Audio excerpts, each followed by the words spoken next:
السلام علیکم، پروگرام میں آپ کو خوش آمدید۔ میں ہوں مسعود رضا۔ یہ واقعہ ہے 1999 کا، جب میاں نواز شریف صاحب کی حکومت آرمی کو کے ذریعے ختم کر دی گئی۔ میاں نواز شریف کو گرفتار کر لیا گیا اور ان پر طیارہ ہائی جیکنگ کیس کا مقدمہ چلا۔ یہ کیس چلا اور اس پر ان کو سزا ہوئی۔ سزا کے بعد کچھ دوست ممالک نے انٹروین کیا اور میاں نواز شریف اور اس وقت کی حکومت کے درمیان ایک معاہدہ ہوا۔ معاہدہ یہ تھا کہ میاں نواز شریف صاحب 10 سال تک خاموشی اختیار کریں گے، لیکن بیرون ملک جانے کے بعد میاں نواز شریف صاحب نے اس معاہدے کی پاسداری نہیں کی، اور پھر یہ بات سامنے آئی کہ میاں نواز شریف صاحب تو معاہدہ کر کے گئے تھے، لیکن نون لیگ کی طرف سے اس کا انکار کیا جاتا رہا، اور پھر دوست ممالک کی اہم شخصیات کو پاکستان آ کر اس معاہدے کو منظر عام پر لانا پڑا۔ عوام کو بتانا پڑا کہ میاں نواز شریف صاحب کیا معاہدہ کر کے باہر گئے تھے۔ کیا تاریخ ایک بار پھر اپنے آپ کو دہرا رہی ہے؟ کیا تقریباً 1 سال ہونے والا ہے میاں نواز شریف صاحب ملک سے باہر تھے، ایک خاموشی طاری تھی۔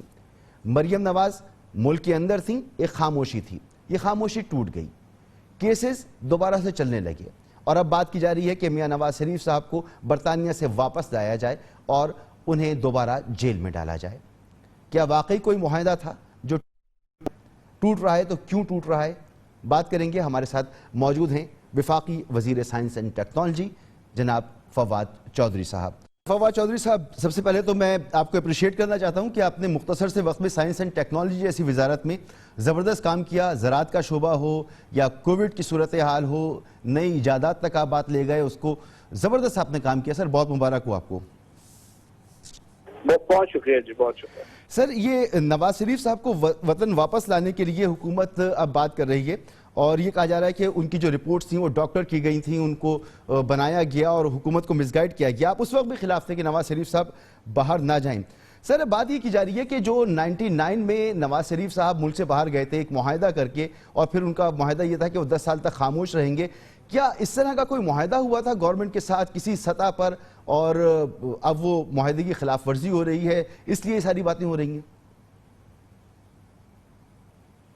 نہیں، دیکھیے یہ سچویشن مختلف ہے۔ جو 99 کی یا 2000 ایکچولی 1 میں، ناٹ 99 جی 2001 میں ہم باہر گئے تھے، وہ تو ایک باقاعدہ انڈر ٹیکنگ ہوئی تھی اور وہ ایک باقاعدہ معاہدے کے تحت باہر گئے تھے۔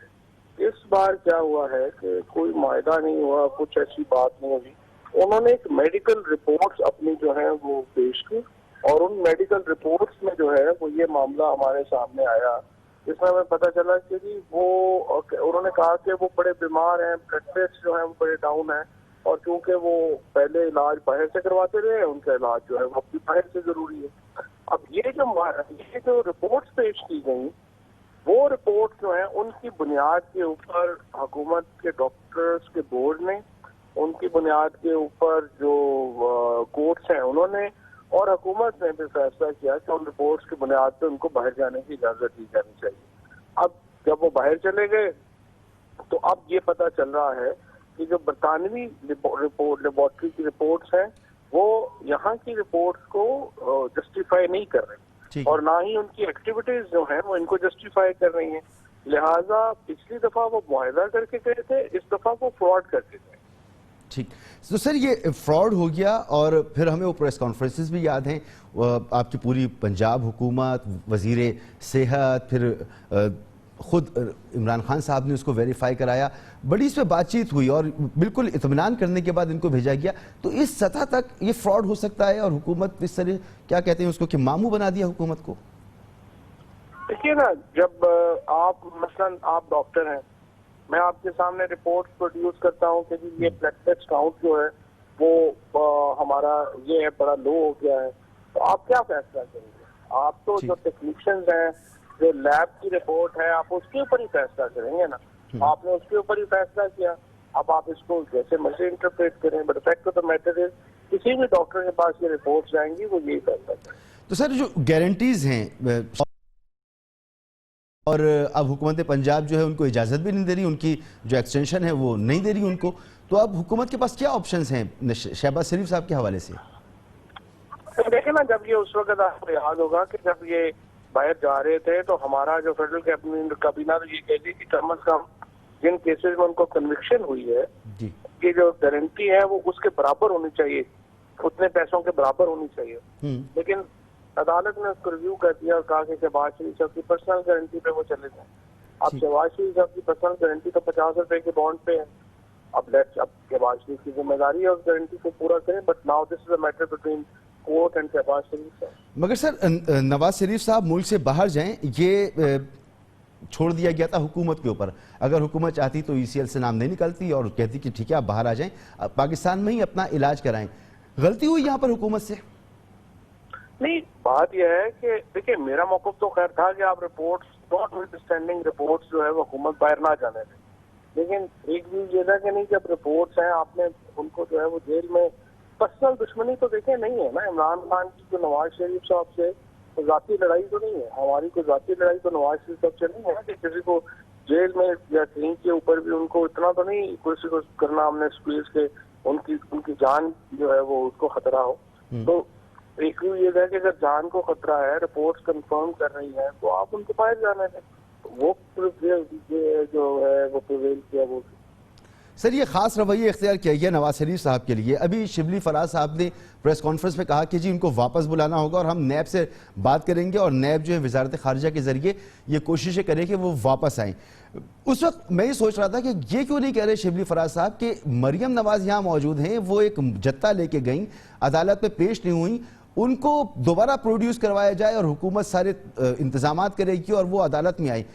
اس پر خاموشی اور اس پر بات کی گئی تو ابھی بھی معاملات کلیئر نظر نہیں آتے, ڈاٹس مل نہیں رہے. سر نہیں دیکھیے نا, نیب کی پیشی, عدالت کی پیشی گورنمنٹ تو یا جوڈیشری کے کہنے پہ انتظام کرے گی یا نیب کی درخواست پہ انتظام کرے گی. اس کا انتظام نہیں کر سکتے. یہ تو انہوں اداروں نے کہنا ہے تو ہم ارینجمنٹ کر سکتے ہیں, ادروائز ہم اس کو ارینجمنٹ تو نہیں کر سکتے. سر نواز شریف صاحب کے لیے بھی تو نیب سے کہہ رہی ہے نا حکومت, جیسے شبلی فراز صاحب نے فرمایا. نہیں تو ہم تو مریم نواز شریف کے لیے بھی کہہ رہے ہیں, میں نے آج صبح بھی یہ بات کی ہے کہ جو کیسز ہیں ان کو منطقی انجام تک پہنچنا چاہیے, جو انتظامات ہمارے ذمہ ہیں ہم بتائیں, ہم کرنے کو تیار. بے شک سر آپ تو بالکل کہہ رہے ہیں, لیکن جب شبلی فراز صاحب کہتے ہیں تو وہ حکومت کا موقف ہوتا ہے, جب آپ کہتے ہیں تو آپ کا موقف ہوتا ہے. آپ تو اس حق میں بھی نہیں تھے کہ نواز شریف صاحب ملک سے باہر جائیں, ان کا علاج یہی ہونا چاہیے تھا. تو حکومت پاکستان یہ تو کہہ رہی ہے کہ نواز شریف صاحب واپس آئیں. مریم نواز پیشی پر پیش نہیں ہوئی, دوبارہ وہ کب پیش ہوں گی اس کے بارے میں کچھ نہیں پتا. اور یہ تو پھر اپنے آپ اور وہ جانے, ہم تو اس بارے میں نیب کو انفلوئنس نہیں کر سکتے. ٹھیک. اچھا سر یہ 15 دن میں آٹا اور چینی سستی ہونے کی بات کری حکومت, سوری یہ آپ سے براہ راست بات تو نہیں ہے, لیکن کیونکہ عوامی مشکلات ہیں, پریشانیاں ہیں, یہ گندم اور چینی کا جو معاملہ ہے اس پر جہانگیر ترین صاحب نے بھی فرمایا کہ جی حکومت کی غلط پالیسی تھی, زیادہ پریکیور کر لیا. سر یہ ایشوز جو ہیں حکومت کے لیے امبیرسمنٹ کا باعث بن رہے ہیں, اس پر پریشانی سر موجود ہے آپ کے یہاں؟ نہیں پریشانی تو بہت ہے, اور پرائم منسٹر صاحب کا سب سے زیادہ بری جو ہوتی ہے وہ ہمیشہ کیبنٹ میٹنگز میں جو رہا ہے وہ یہی رہا ہے کہ انہوں نے بار بار یہ بات کری ہے کہ یہ جو عام آدمی کی جو قیمتیں ہیں ان کو عام آدمی کے سستے میں ہونا سب سے اہم ہے حکومت کے لیے. ظاہر ہے اس کی تغری ہوتی ہے, اور اسی لیے جو کہہ رہے ہیں کہ اب امپورٹس کی جو اجازت دی ہے بیف کی اور شوگر کی, اس کے نتیجے میں ڈیفینیٹلی پرائسز جو ہے اگلے 15-20 دنوں میں ان کی پرائسز جو ہے وہ نارمل حالت میں آ جائیں. سر یہ سب کچھ اسی وجہ سے ہے کہ تجربہ کاری موجود نہیں ہے, نہ تجربہ کاری ہے. عمران خان صاحب کی گفتگو کا میں آپ کو ایک چھوٹا سا اقتباس سناتا ہوں, آپ نے سن رکھا ہوگا, صرف یاد دہانی کے لیے, کہ وہ عثمان بزدار صاحب کے حوالے سے کیا کہہ رہے ہیں کہ یہی صورتحال ہر جگہ موجود ہے جس کی وجہ سے زیادہ پرابلم فیس کرنی پڑ رہی ہے ہمیں. ہماری پارٹی پہلی دفعہ پاور میں آتی ہے, پہلی دفعہ لوگ سارے پاور میں آتے ہیں, سوائے ان میں سے 2-3 لوگوں کے کسی کو تو تجربہ ہی نہیں تھا وزارت کا, نہ ادھر تھا پنجاب میں نہ ادھر تھا سینٹر میں. یہ پہلی دفعہ ہے, آسان نہیں ہے, پنجاب بڑا صوبہ ہے, میرے خیال میں وہ سیکھ رہے ہیں. میں اپنا کہتا ہوں کامران, میں نے جتنا ان 2 سالوں میں سیکھا ہے, مجھے تو آئیڈیا نہیں تھا کہ گورنمنٹ کیا ہوتی ہے, حالانکہ میں ان سے تو بہتر جانتا تھا, لیکن جب تک آپ گورنمنٹ میں نہیں آتے آپ کو پتہ ہی نہیں چلتا, کیونکہ آپ نے ڈیفرنٹ آرگنز ہیں, ادارے ہیں گورنمنٹ کے, ان کو ساروں کو ان کا پتہ چلاتے چلاتے تھوڑا ٹائم لگتا ہے. سر یہ سیکھنے کے چکر میں عوام کا بھرکس نکل گیا. لوگ پوچھ رہے ہیں کہ آپ کے سیکھنے کے چکر میں ہمارا کیا نقصان ہے. درست فیصلے کرنے چاہیے تھے, صحیح لوگوں کو جگہوں پہ لگانا چاہیے تھا. بہت بڑا یہ کمی رہ گئی آپ کی حکومت میں. لیکن پہلی بات تو یہ ہے کہ یہ جو قیمتیں ہیں نا یہ مسلسل اوپر جاتی ہیں اور اس کا ایک فیکٹر نہیں ہے، اسے یہ کئی فیکٹرز ہوتے ہیں. مثلا اگر آپ نواز شریف صاحب کی حکومت میں قیمتیں دیکھیں گے تو پیپلز پارٹی کے دور سے اوپر تھی، اور جو ہے وہ گندم مارکیٹ میں وہاں سے اوپر ہے. تو اس سے کئی فیکٹرز ہیں. دوسری بات یہ ہے کہ جب بھی آپ حکومت میں آئیں گے یا جو بھی آپ کام کریں گے آپ روزانہ سیکھیں گے. ابھی ہم سب نے بالکل صحیح کہا ہے، جب تک آپ حکومت میں نہیں آتے آپ کو نہیں پتہ چلتا کہ کہاں پہ معاملات کیسے جو ہے آپ نے چلا. سر مگر مس مینجمنٹ آپ کو بتانے کے لیے لوگ آپ کے پاس موجود ہیں. جہانگیر ترین صاحب بہت عرصے سے بات کر رہے تھے، میں یہ بھی سنا دیتا ہوں کیا کہہ رہی ہیں. گندم ابھی آئی ہے، کراپ مئی اور جون میں ہارویسٹ ہوا ہے، اور 1 مہینے بعد قیمت یہاں پہ 2 مہینے بعد یہاں پہ پہنچ گئی ہے. گندم کا سب سے بڑا مسئلہ یہ تھا کہ حکومت پاکستان نے اور پروونسز نے ضرورت سے زیادہ گندم پروکیور کر لی. 6 لاکھ ٹن کا سٹاک تھا جو پچھلے سال سے کیری اوور تھا. تقریباً 65 لاکھ ٹن انہوں نے اور خریدا، یعنی کہ 72 لاکھ ٹن کا سٹاک حکومت کے پاس موجود تھا مئی کے مہینے میں. اور سارا کا سارا جو گندم تھی جو فلار مل والے تھے ان کو نہیں لینے دی. وہ ہمیشہ 10-15 لاکھ ٹن گندم لیتے تھے کنٹرول ریٹ پہ، اور اس سے پھر آٹا سستا بکتا تھا. ان کو باہر نکال دیا، ان کو لینے نہیں دی، خود سب پروکیور کر لیا. اب میرا سوال یہ ہے کہ 72 لاکھ ٹن گندم تھی مئی میں، اس وقت 60 لاکھ ٹن گندم موجود ہے اور قیمتیں کنٹرول میں نہیں ہیں. یہ گورنمنٹ ہیز انفارچونیٹلی انوٹنگلی، ان کو سمجھ نہیں آئی، غلط پالیسیز سے ہولڈ سب سے زیادہ گورنمنٹ کر رہی ہے. غلط پالیسیز کا اعتراف کر رہے ہیں جہانگیر ترین صاحب. عمران خان صاحب کہہ رہے ہیں جو لوگ لگائے وہ ناتجربے کار تھے. تو سر اس کی قیمت تو عوام کو بھگتنی پڑ رہی ہے. جب GCC میں بیٹھتے ہیں وہاں پہ جو حفیظ شیخ صاحب بیٹھتے ہیں، ڈاکٹر عشرت بیٹھتے ہیں، بیٹھتے ہیں، یہ فیصلے ہوتے ہیں. لیکن یہ جو ہمارا ایک بنیادی سکم ہے ہمارے، جو کہیے کہ آپ اس میں ہمارے سسٹم میں، وہ سکم یہ نہیں ہے. وہ سکم یہ ہے کہ ہمارے جو اسٹریٹجکس ہیں جس کے بنیاد پہ آپ نے فیصلے کرنے ہیں، وہ نظام جو ہے وہ کافی اس میں ضرورت ہے اصلاح کی. اور چاہے وہ کوئی بھی حکومت ہو، آپ دیکھیں کہ ان کو جب انہوں نے فیصلے جو ہیں کیے ان کو کئی دفعہ پرابلم کا سامنا کرنا پڑا، کیونکہ جو بیسک ڈیٹا تھا وہ صحیح نہیں تھا. اب جو منسٹر ہے یا گورنمنٹ ہے انہوں نے تو ڈیٹا پہ فیصلے کرنے ہیں. اگر ڈیٹا آپ صحیح نہیں ہے تو پھر اس میں پرابلم آ جاتا ہے. یہ پرابلمس آئے ہیں کئی جگہ. ٹھیک سر، آخر میں سر ایک بات آپ سے پوچھنا چاہ رہا ہوں کہ کیونکہ آپ کا تعلق وزارت سائنس اینڈ ٹیکنالوجی سے، سر یہ کووڈ کے بعد دنیا کھل رہی ہے اور پاکستان میں انفیکشن ریٹ بہت کم ہو چکا ہے، لیکن وہ یورپی یونین ہو، خاص طور پہ یورپی یونین، اس نے جو ملکوں کی فہرست اس وقت مرتب کی ہے جن کو وہ اجازت دے رہے ہیں اپنے آنے کی، اس میں پاکستان کا نام شامل نہیں ہے. پاکستان سے بہت بڑی تعداد میں اسٹوڈنٹس ہیں جن کو وہاں جانا ہے، پڑھائی کرنی ہے، ان کی اسکالرشپس وغیرہ ہیں. سر اس حوالے سے کچھ خاموشی ہے؟ کیونکہ آپ کی وزارت سائنس اینڈ ٹیکنالوجی ہے، لہٰذا آپ سے یہ سوال کر رہا ہوں میں. نہیں ہماری یہ اس میں خاموشی بالکل نہیں ہے.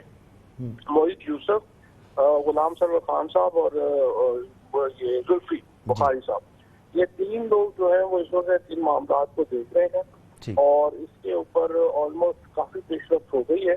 اور انشاءاللہ بڑی جلدی جو ہے یہ پورا پاکستان کے لیے پوری دنیا جو ہے وہ کھل گئی. سر بہت بہت شکریہ وقت دینے کے لیے.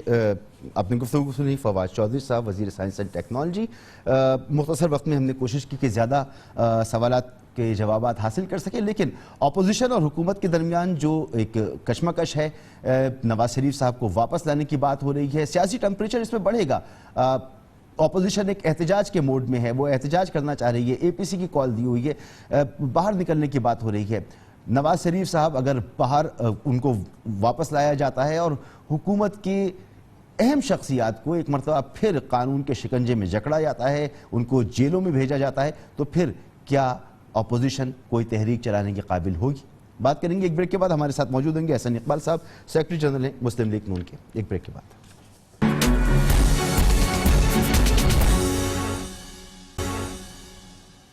پروگرام میں آپ کو ایک بار پھر خوش آمدید. اور اب ہم بات کریں گے، ہمارے ساتھ موجود ہیں احسن اقبال صاحب، سیکرٹری جنرل پاکستان مسلم لیگ نون. سر بہت بہت شکریہ آپ کا وقت دینے کے لیے. سر حکومت پاکستان اب یہ فیصلہ کر رہی ہے کہ میاں نواز شریف کو وطن واپس آنا چاہیے، اگر وہ خود سے نہیں آتے تو ان کو لایا جائے گا. سر حکومت کے پاس کیا طریقہ کار ہو سکتا ہے کہ میاں نواز شریف کو وہ زبردستی واپس لا سکیں؟ دیکھیے بدقسمتی سے اس حکومت کے پاس کچھ دکھانے کو نہیں ہے. ابھی 2 سال مکمل ہو گئے ہیں اور معیشت کی جو صورتحال ہے وہ آپ کے سامنے ہے، خارجہ پالیسی کی صورتحال آپ کے سامنے ہے، مہنگائی بے قابو ہو چکی ہے، غربت بے روزگاری بے قابو ہو چکی ہے، اور عام آدمی کے مسائل دن بدن دگرگوں ہو رہے ہیں۔ خارجہ محاذ پر ہم کشمیر کے اوپر ہاتھ پہ ہاتھ رکھ کے بیٹھے رہ گئے، اور بھارت نے وہ کام کیا جو 72 سال میں اسے کرنے کی جرت نہیں ہوئی تھی۔ تو ان حالات میں حکومت صرف نان ایشوز کو ایشوز بنانے کی کوشش کرتی ہے۔ نواز شریف صاحب کا جو بیرون ملک جانا ہے وہ مسلم لیگ نون کی حکومت نے انہیں نہیں بھیجا۔ وزیر اعظم نے خود اس بات کی گواہی دی کیبنٹ میں کہ ان کو لائف تھریٹننگ کنڈیشن کا سامنا ہے۔ وزیر اعظم کی پنجاب میں حکومت ہے، ان کی وزیر صحت نے ان کے تمام علاج کی نگرانی کی۔ پھر شوکت خانم ہاسپٹل کے جو سربراہ ہیں جن کو اب حکومت نے مشیر صحت لگایا، ان کی ترقی کی ہے، انہوں نے اس بات کو سرٹیفائی کیا کہ نواز شریف صاحب کو لائف تھریٹننگ کنڈیشن ہے اور بیرون ملک علاج کے لیے جانا ضروری ہے۔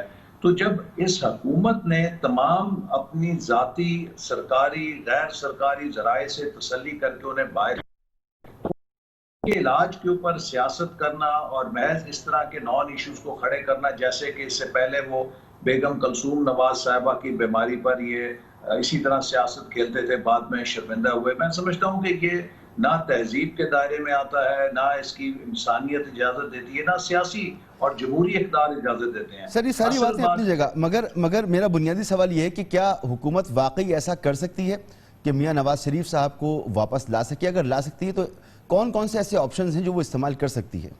میرا نہیں خیال کہ حکومت کے پاس کوئی ایسے آپشن ہے کہ ان کا علاج ادھورا چھوڑ کر انہیں واپس لانے کے لیے کوئی اقدام اٹھا سکے۔ یہ صرف تھیٹریکلز ہیں، یہ صرف پی آر ٹیکٹکس ہیں، یہ شام کو ٹاک شو کے اوپر بحث کرنے کے لیے موضوع ہے۔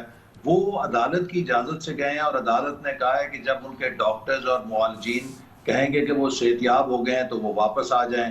اور نواز شریف صاحب اس سے پہلے مثال قائم کر چکے ہیں کہ وہ اپنی اہلیہ کو بستر مرگ پہ چھوڑ کے قانون کے تقاضے پورا کرنے کے لیے اپنی بیٹی کے ساتھ گرفتاری دینے کے لیے وطن واپس آئے تھے۔ مگر سر جو عدالتی فیصلہ ہے، معذرت آپ کی بات قطع ہو رہی ہے، جو عدالتی فیصلہ ہے میاں نواز شریف صاحب کو باہر جانے کی، جس میں گورنمنٹ نے اجازت دی جو نواز شریف صاحب جیسے ملک سے باہر گئے، تو چھوڑا گیا تھا حکومت پنجاب پر کہ حکومت پنجاب اگر مطمئن نہ ہو تو ان کی ضمانت کو منسوخ کر دے۔ شہباز شریف صاحب گارنٹر تھے، حکومت پنجاب اب ضمانت نہیں دے رہی، گارنٹر یہاں موجود ہے، نواز شریف صاحب کو واپس آنا ہوگا، حکومت یہ چاہتی ہے۔ یہی فیصلہ تھا، یہی قانون ہے پھر؟ نہیں دیکھیے، جو جہاں تک میرے علم میں ہے، میں لاہور ہائی کورٹ میں تھا، تو وہاں پر ان کو جو اجازت دی گئی ہے اور جس کے لیے گارنٹر ہیں شہباز شریف صاحب، وہ یہ ہے کہ وہ اپنا علاج مکمل ہونے کے فوراً بعد واپس آ جائیں گے۔ ابھی ان کا علاج جاری ہے، اور وہاں پر جو کووڈ اور کرونا کی صورتحال تھی اس کی وجہ سے ہاسپٹلز بند ہو گئے، جس سے ان کے کارڈک آپریشن اور پروسیجر جو ہونے تھے وہ ملتوی ہونا پڑے۔ تو جو ہی ان کے تمام پروسیجرز مکمل ہو جائیں گے، ڈاکٹرز کہہ دیں گے کہ ہی از فٹ ٹو گو، وہ ایک منٹ ضائع کیے بغیر پاکستان واپس آ تو جائیں سر گے۔ آپ کہہ رہے ہیں کہ ضمانت ٹائم باؤنڈ نہیں ہے؟ علاج کو مکمل ہوئے بغیر جی جی یہ حکومت اگر سمجھتی ہے کہ ان کے پاس کوئی طریقہ ہے یا ہتھ کنڈا ہے، میرا نہیں خیال کہ اس بات کے اوپر کوئی قانون ایسا موجود ہے کہ یہ برطانیہ سے انہیں علاج کو مکمل کیے بغیر واپس لانے کے لیے چارہ جوئی کر سکیں۔ یہ صرف ایک تھیٹریکلز ہیں، یہ آپٹکس ہیں جو شام کو ٹاک شو پہ بیٹھ کے یہ موضوع بدلنے کے لیے کرتے ہیں۔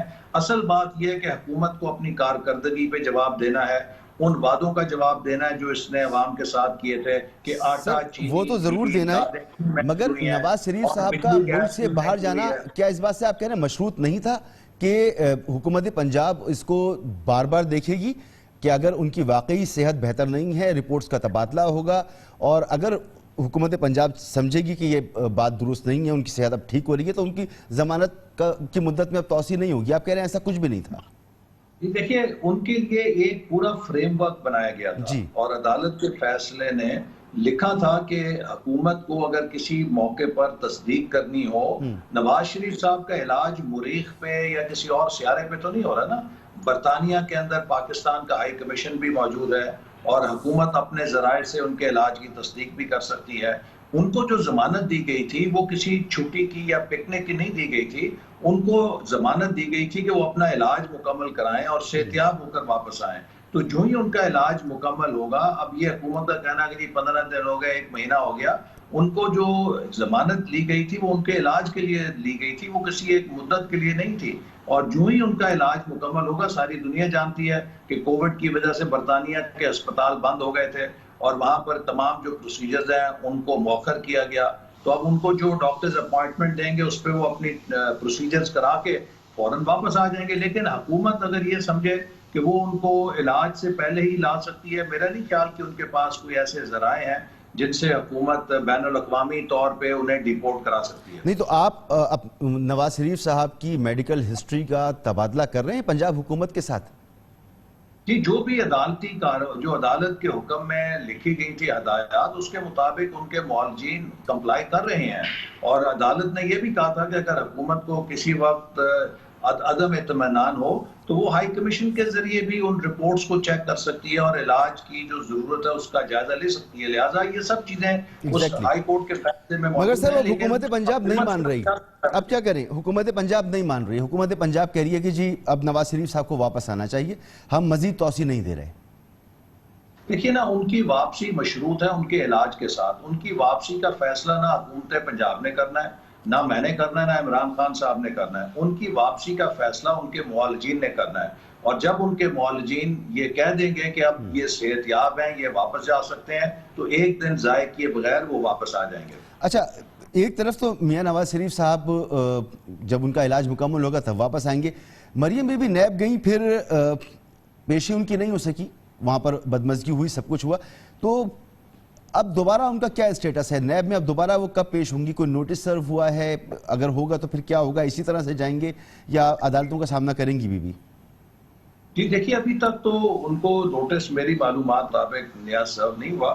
لیکن جب بھی نیب نے ہمارے کسی لیڈرشپ کو بلایا ہے، چاہے نواز شریف صاحب سٹنگ پرائم منسٹر تھے، انہوں نے تب بھی اس کو آنر کیا. شہباز شریف صاحب جب سٹنگ چیف منسٹر تھے تب بھی انہوں نے اسے آنر کیا. ہم نے کبھی نیب کی کسی کارروائی کا بوائیکاٹ نہیں کیا، ہم اس میں شریک ہوتے رہے ہیں. اچھا، اب نواز شریف صاحب علاج کے لیے گئے ہیں، وہ سیاست میں فعال ہو چکے ہیں، وہ مولانا فضل الرحمان سے رابطے کر رہے ہیں، وہ بلاول بھٹو زرداری صاحب سے رابطے کر رہے ہیں، وہ آپ کی جو بھی سیاسی لاہ عمل ہوگا اس کی نگرانی اب کر رہے ہیں. یہ اطلاعات آ رہی ہیں. مریم بی بی جو ہیں وہ عدالت میں پیش نہیں ہو رہی، وہ مجمع کے ساتھ چلی جاتی ہیں، اور آپ پھر کہتے ہیں کہ پولیٹیکل انجینئرنگ ہے یہ. تو سیاست تو پھر آپ بھی کھیل رہے ہیں نا یہاں پر؟ نہیں، ہم تو کوئی سیاست نہیں کھیل رہے، ہم تو اپنا جمہوری کردار ادا کر رہے ہیں. اور جو سیاستدان ہے وہ ہر جگہ سے رابطے کرتا ہے. جب نواز شریف صاحب جیل میں تھے تو جیل سے بھی ان کے رابطے تمام سیاستدانوں کے ساتھ تھے. کوئی ان سے ملاقات کیا کرتے تھے، کوئی پیغام رسانی کے ذریعے ہوتے تھے. تو سیاستدان کے جو رابطے ہیں وہ تو اس کے ساتھ اس کے آخری سانس تک چلتے ہیں. یہ تو کوئی ایسی اچنبے کی بات نہیں ہے. البتہ وہاں جا کر وہ کوئی جلسہ جلوس نہیں کر رہے، وہ کسی عملی سیاسی سرگرمی میں حصہ نہیں لے رہے، چونکہ وہاں پر وہ بنیادی طور پہ اپنے علاج کے لیے گئے ہیں. لیکن اگر کسی سیاستدان کی کسی سے ٹیلی فون پہ بات ہوتی ہے یا کوئی خیریت کے لیے انہیں فون کرتا ہے، یہ معمول کی باتیں ہیں. سر یہ خیریت کے لیے فون نہیں تھے، یہ جو نیا لاہ عمل ہے آپ کی اے پی سی اور اے پی سی کے بعد جو آپ احتجاج کی تیاری کر رہے ہیں، اطلاعات یہ کہ اس سلسلے میں یہ رابطے ہوئے تھے.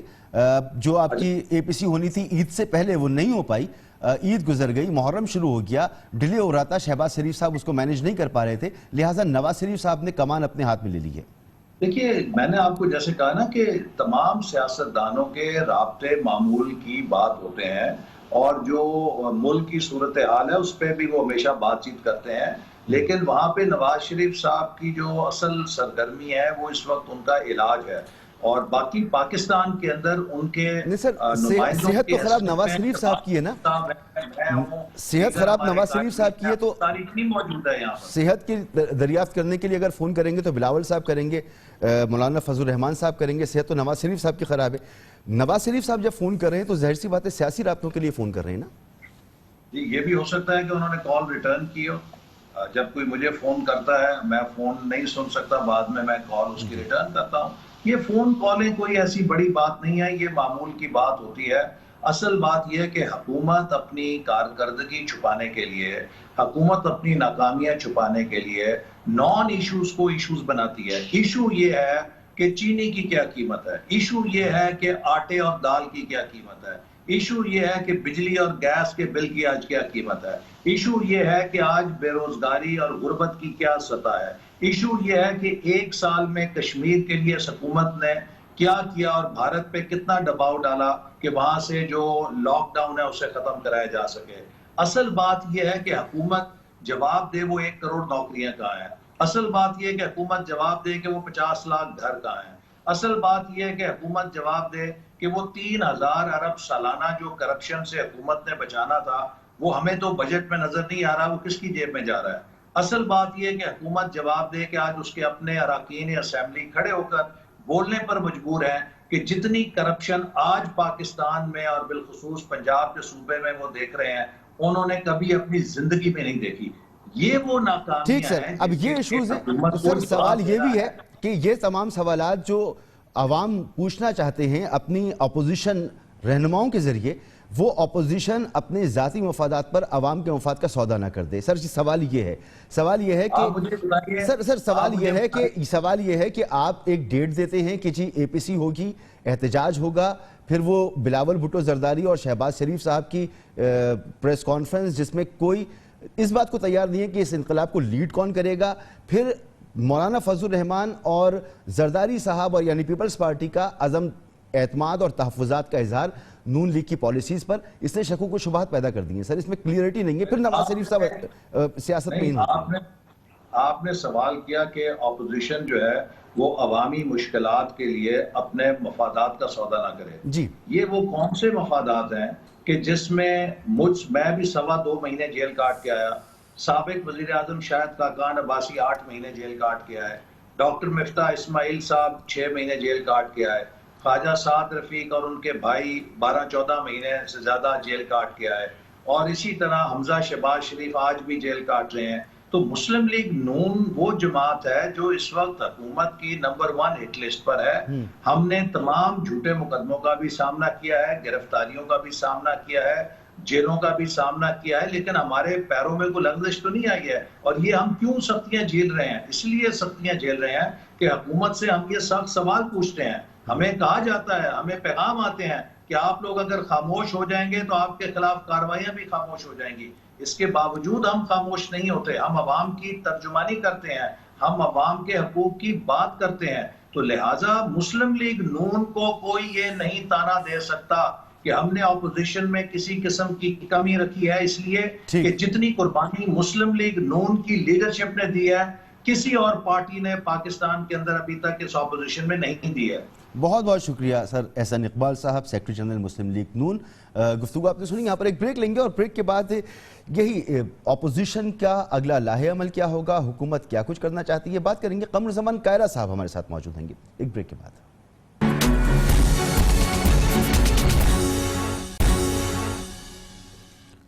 پروگرام میں آپ کو ایک بار پھر خوش آمدید. جناب قمر زمان کائرہ صاحب میرے ساتھ موجود ہیں, صدر ہیں وسطی پنجاب پاکستان پیپلز پارٹی.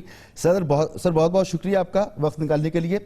سر مسلسل یہ ایک تاثر بڑھتا چلا جا رہا ہے کہ جب اپوزیشن کے رہنماؤں کے کیسز کھولے جاتے ہیں, ان پہ سماعت شروع ہوتی ہے تو آپ احتجاج کی بات ضرور کرتے ہیں, لیکن متحدہ اپوزیشن الائنس کوئی بنے, کوئی APC کی تیاریاں ضرور ہو رہی ہیں, لیکن آپ لوگوں کے درمیان اتفاق ہو نہیں پا رہا. سر اس وقت کیا صورتحال ہے اس اتفاق کی؟ مولانا فضل الرحمان صاحب کا دونوں بڑی سیاسی جماعتوں سے کچھ ان پہ تحفظات تھے, ان کے وہ دور ہو چکے ہیں تحفظات؟ جی, یہ کہ آپس میں گلے شکوے تو ہو سکتے ہیں, ہم مختلف الخیال جماعتیں ہیں اور ہمارے اپنے اپنے مینیفیسٹو اور اپنے اپنے ایجنڈاز ہیں, یقیناً اس ملک کی بہتری کے لیے ہیں, لیکن اپنے اپنے ویوز ہیں. اس کے تحت آپ نے آگے بڑھنا ہوتا ہے. مولانا فضل الرحمان صاحب کی بہت ساری باتوں سے ہمیں اتفاق ہے, کچھ باتوں سے اتفاق نہیں بھی ہے, سو گلے شکوے چلتے رہتے ہیں. اسی طرح مسلم لیگ کے ساتھ ہے. پہلی بات تو یہ ہے کہ ہمارے لیڈرشپ کے کیس چلتے ہیں تو ہم احتجاج شروع کر دیتے ہیں. لیڈرشپ کے کیسز تو 2 سال ہو گئے چل رہے ہیں. ہم نے تو پہلے 1.5 سال میں کوئی احتجاج نہیں کیا. ہم نے تو کوئی صرف اتنا کیا کہ APCs بلا کے جو پاکستان کے عوام چیخ چلا رہے تھے کہ مہنگائی سے, بے روزگاری تھے اس ملک کے اندر, انارکی کی طرف بڑھتی ہوئی چیزوں سے لوگ پریشان تھے, کاروبار شرنک ہو رہے تھے, بے روزگاری بڑھ رہی تھی, مہنگائی بڑھ رہی تھی,